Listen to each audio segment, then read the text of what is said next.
साताऱ्याच्या कराडमध्ये 2 गटात रात्रभर राडा, दगडफेक, 2 गटातील हाणामारी, 3 जण जखमी। राड्यात हाणामारी, दगडफेक, वाहनांच्या काचांचीही तोडफोड। राड्यानंतर परिसरात पोलिसांचा मोठा बंदोबस्त। नागपूर ग्रामीणचे प्रादेशिक परिवहन अधिकारी विजय चव्हाण यांच्या विरोधात गुन्हा दाखल। गुन्हेगारी कट रचणं आणि विश्वासघाताचा गुन्हा दाखल। सीताबर्डी पोलीस ठाण्यात गुन्हा दाखल।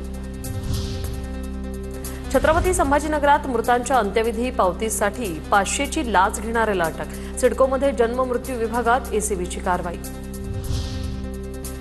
परभणीच्या पूर्णामध्ये रेल्वे रुळावरून विद्यार्थ्यांचा जीवघेणा प्रवास। पादचारी उड्डाणपूल नसल्याने रेल्वे रुळावरून प्रवास करण्याची वेळ, प्रशासनाकडे दखल घेण्याची मागणी। नाशिकच्या महात्मानगर परिसरात बिबट्या असल्याची शंका। बिबट्याच्या शोधासाठी वनविभागाचा रात्रभर पहारा। काल सायंकाळी एक बिबट्या जेरबंद करण्यात आला।